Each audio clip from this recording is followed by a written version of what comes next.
how I did everything last year where I made sure I was recording lessons. I upload this to the class calendar. Remember that thing at the top of the classwork page in Google Classroom. So if you get quarantined or if you miss class, this is there. But if we find that this is something I need to keep doing, I'll just keep recording all year. It's not a big deal. I just wear the mic and call it a day. All right, so we are starting off with inequalities today. All right, the newest thing with inequalities is going to be interval notation.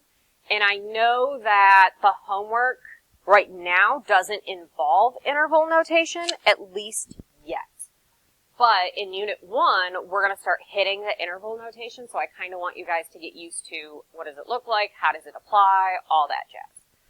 Okay, so for interval notation, you use parentheses when it doesn't include that number. So less than, greater than. We also use parentheses for infinities, because infinity is a constantly moving target. You're never going to get to infinity. It's just not how that works. All right, so I would write this down in your notes, because that is definitely going to come in handy.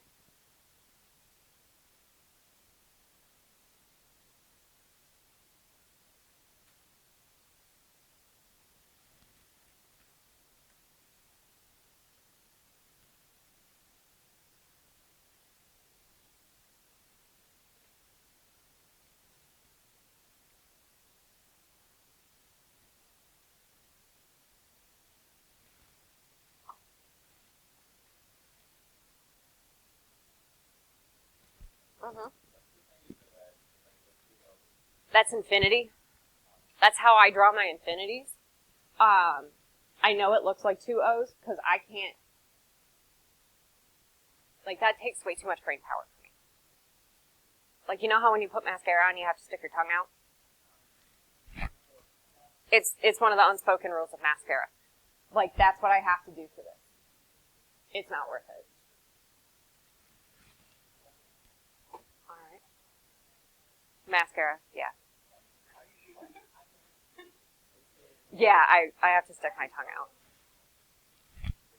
Yeah, it's something with how you move your face muscles, and I think it has more to do with, like, pulling your cheeks away from it. That kind of comes in handy. All right, square brackets. That means includes.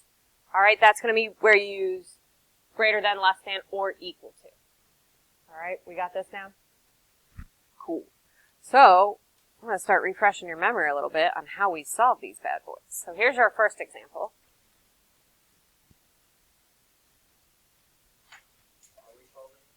We're going to, yeah. Who's giant? Okay. Like 2 gallons of water.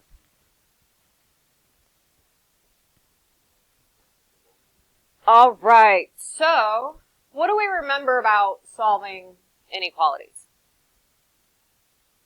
Not much, Brett?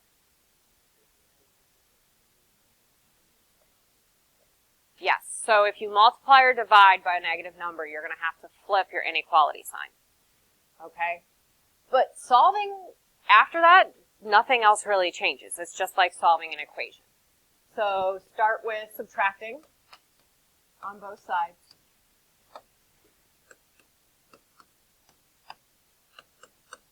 And then when you divide by this negative, you get x is now less than or equal to positive 6. Okay. It may ask you to graph on there. If I were to graph this on a number line, what would I do?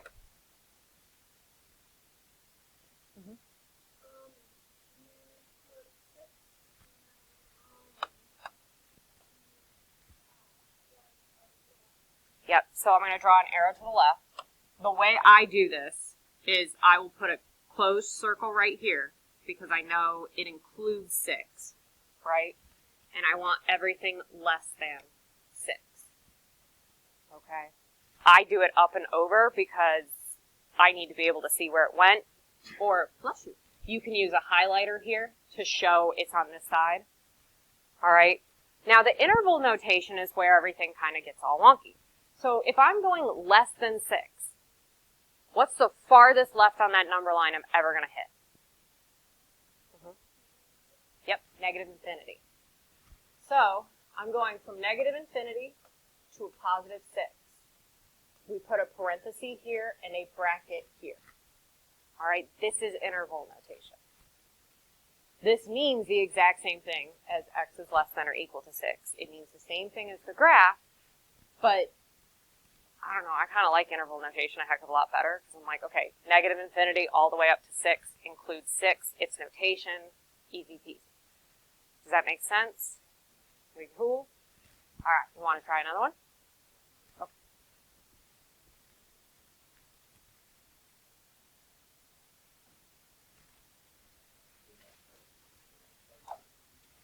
Yeah, this one's kind of cake.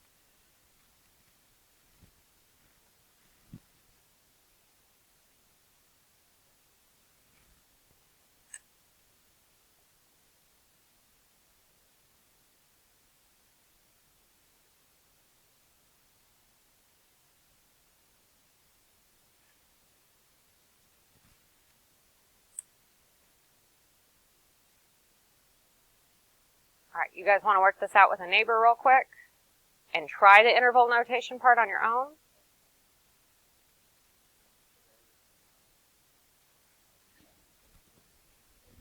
Max, I got an answer for you. I just sent it through Remind. I got an answer for you. I sent it through Remind.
How'd this one go?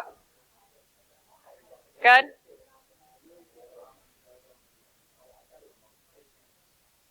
Nope, it's multiply or divide by a negative. So if you're doing your notes and you notice that you kind of made that switch, so someone was like, anytime you divide by a number, you switch your inequalities. Like, this is how I annotate within my notes. I would kind of highlight or put a box around this and do a note over here. When you multiply or divide,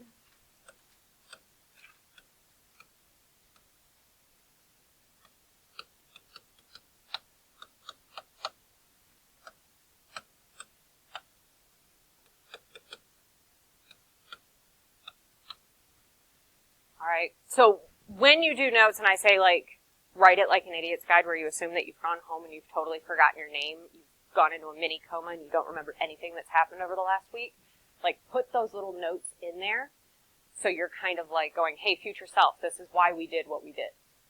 Okay? Ready for another one? Yes? Okay, why not?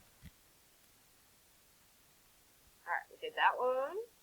You want this one or you want this one? This one? We'll go for the big one.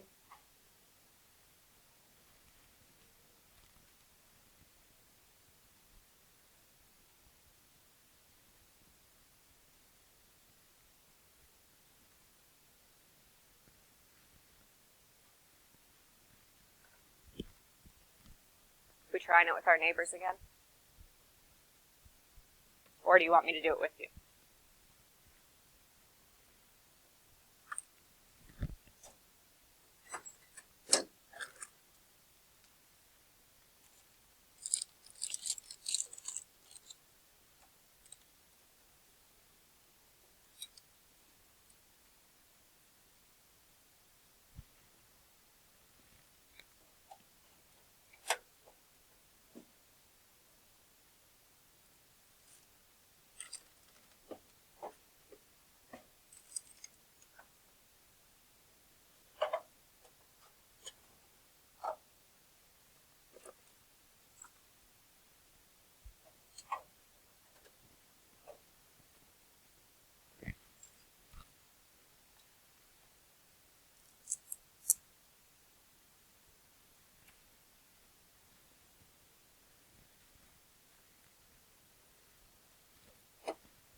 right, you guys ready for me to start working it out? Oh.